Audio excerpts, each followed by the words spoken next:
Në rrëfimit, sigurohem që dëgjojmë vetëm aty. Atëre, Brikena, jam me ty. Përshëndetje, Ledion. Kam përshtypjen e pe klipin, apo jo? E pash. Jemi vetëm për vetëm ne të dy. Okej.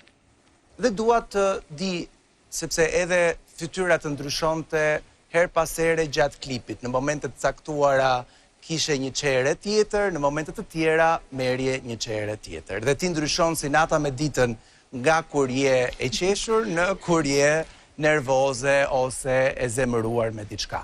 Çfarë përshtypje të bën klipi kur e shikon si të plot? Pra gjithë rrugtimi yt në Big Brother i lidhur me Mateo. Atëherë, Ledion, unë deshta mja fillu edhe deshta me thonë që në momentin që Mateo ka hyrë këtu mrena, na ja kena jap dorë njëri tjetrit edhe kena thonë që atë takimin që kena pas një takim para 4 viteve, ngel atje ku kon. Këtu jemi në lojë, edhe thjesht i kemi uru fat njëri tjetrit në lojë. Në momentin që Mateo shkon të Kristi edhe rihap si tem, do me thonë rihap diskutimin e jashtit edhe nxjerr detajet për të cilat unë nuk jam dakord, edhe unë shkoj e për 2-3 herë Mateo në fytyrë, thëm, a i ke thonë ti këto gjana Kristit, edhe Mateo më thotë, jo nuk e kam thonë. Më ka thonë 2 herë që nuk e ka thonë, do me thonë më ka mashtru 2 herë në këtë temë, edhe në momentin që vjen prajmi, a i vetëm aty thotë, kur ja bën ti pyetjen, Mateo thot po thot e kam thënë. Edhe unë aty me tregu drejtën jam një keq, edhe kam prit atë ditë kam thënë okej, mos po vjen me më fol ose me më thon ndaj gjë rreth kësaj teme, se me qenë se mu në fytyrë më tha 2 herë që nuk e ka thënë edhe dul në prajm tha po e kam thënë, unë univa keq. Edhe unë kurse si nuk e kam bë për t'u hakmar këtë gjestin për me qunë nominim për t'u hakmar ndaj Mateos, se unë jam uroj gjithat mirat Mateos, se dhe është qunë i mirë, unë absolutikisht nuk du me ullë Mateon as kur gjë tjetër. Se unë për shembull nuk edhe pse veç kena fullën e nuk pështy me i pjatë ku kam hangër. Në qoftë se flas me i person ose dal herë me i person, do kem gjithmonë respekt për atë person, kështu që unë kam respekt për Mateon. Në momentin që ai më mashtroi mua, unë u ndiva keq dhe thash, okay, tash du me bë mundi keq, qysh më ka bo ai mu ndi keq. Për këtë arsye, se unë jam ajo që ka thonë gjithmonë, nëse ti mi bën 3 të mira, unë ti bëj 300 tjera, por nëse ti ma bën mu një të keqe, unë ta kthej pak ashtu me të njëjtën monedhë. E qartë, mirë po, ajo që të bën përshtypje është fakti i protektivitetit që keni, që më shumë ke ti se sa Mateo, se Mateo natyrisht me aq sa kemi parë edhe e pam edhe në klip, në një kuptim ka dashur të të ndjek ty mbas kësaj. Pra, ti je shumë protektive me idenë që kjo histori të mos dali ashtu siç ka qenë, o më keq të mos dali si diçka që s'ka qenë, apo jo? Ti me Mateon, sot e kësaj dite, kur ti thuaj që ke vetëm respekt, dhe është diçka që të dy ju duket sikur e keni kaluar, sepse ka kaluar kohë mjaftueshëm dhe për sa kohë ka pasur, aq pak sa ka pasur, çfarë mund të jetë tjetër. Pse e ke kaq të si me thënë ti posur në mendje që do ta tregosh në një mënyrë që të paktën nga sa kemi parë është e ndryshme nga ajo e Mateos. Pra, ai thotë që kemi shkëmbyer më shumë se sa 3 mesazhe, ai thotë që jemi puthur. Ti i mohon të gjitha këto. Pse? Dhe nëse mundesh, do me thënë, si është historia fije për pe? Atëherë, Ledion, unë jam protektive për faktin se unë nuk ja di qëllimet Mateos në lojë, se normalisht një person që ti e njeh jashtë dhe vjen këtu dhe vjen me lujt këto, unë nuk mund t'ja di qëllimet Mateos në lojë, kështu që për atë arsye unë jam pak më e tërhequr për sa i përket Mateos.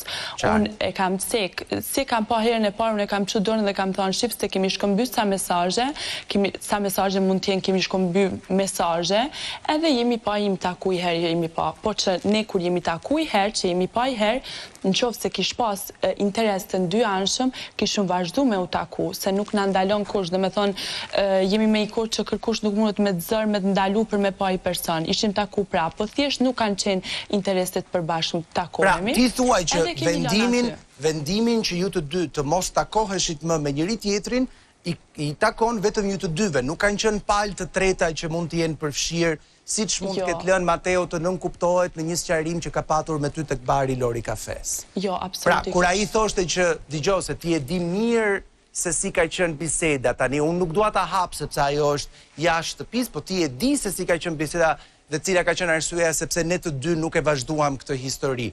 Tregoj dhe që ti ike në komo në ato momente e mban mend, apo jo? Po, atëherë ka pas ca gjëra tjera, por që gjëja më e rëndësishme ka qenë se nuk ka qenë interesi, domethënë nuk kemi pas interes për njëri tjetrin me vazhdu më shumë, domethënë nuk ka pas përputhje. Unë nuk e kam gjetë veten, për shembull me fillu një njohje me Mateon, po ashtu edhe Mateo nuk e ka gjetë veten me fillu një njohje me mua. Thjesht nuk ka pas përputhje. Del një herë me një person dhe shef që jeni dy kohe ndryshme. Nashta mund të pëlqejeni, po jeni dy kohe ndryshme, edhe thjesht nuk të duket më arsyeshme me pa prap, me dal prap. Përputhje nuk ka patur, po puthje ka patur? Jo, s'ka pasur as puthje, as përputhje. Okej. Mateo, me aq sa e ke jetuar gjatë këtyre ditëve në Big Brother, a të duket të ketë qëllime të pastra ndaj teje? Si e ke ndjerë ti? Sepse ai është munduar të të sqarojë që unë të kam lënë hapësirën tënde, nuk të kam sulmuar, kur kam pasur mundësinë të shpëtoj, të kam shpëtuar. Po si e ke ndjerë ti? A të duket sikur ai është, si me thënë, dashamirës, apo ka një agent të vetën që ti akoma se ke zbuluar?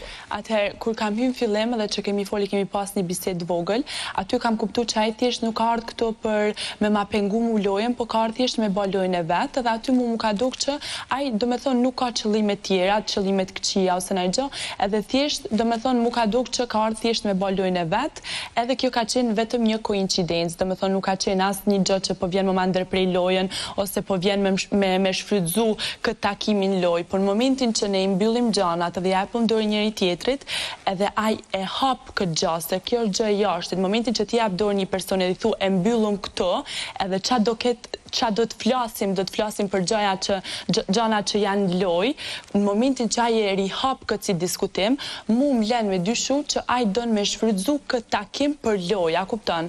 E kuptoj. Ne mundemi me fol prap, me fol prap, se jo dhe me kriju një miqësi. Po, a mund të them unë diçka? Se kjo që thua ti mund të qëndroj. Po ndërkohë, kjo histori mund edhe të harroj, sikur ti të mos kishe futur Mateon në këtë nominim, i cili rihapi edhe një herë të gjithë bisedën nga e para. E ke menduar këtë? Po e kam menduar, po me qenë se unë kam shku 2-3 herë dhe ja kam thonë Mateos lut na sqaroje këtë gjë. Pa ti thjesht ke pasur qëllimin që ta bësh atë të ndihet keq, me qenë se ti u ndjeve keq për shkak se ai. Po sa i më bëni mua një keq, me qenë se ma mohoj 2 herë, u mashtroj 2 herë, më tha jo, nuk e kam thënë, pastaj dulm prajm se e ka thënë, unë u ndiva keq dhe ati nuk është se interesoj shumë pse u ndiva keq, se nuk erdhi as me mas sqaru as me fol, edhe unë thash, okay, me qenë se ti më bëni mua një keq, edhe unë tregoj se si është mundi në këpucët mia. A mund të bëj dhe një pyetje të fundit? Do me thënë, të fundit. Me mua asnjëherë asgjë nuk është e fundit, po në atë kohë, me sa kujton ti, ishte ai më shumë i dhënë mbas teje, apo ti më shumë e dhënë mbas atij? Në kohën që shkëmbenit mesazhe, flas. Ndoshta ai më shumë i dhënë. Ai më shumë i dhënë mbas teje.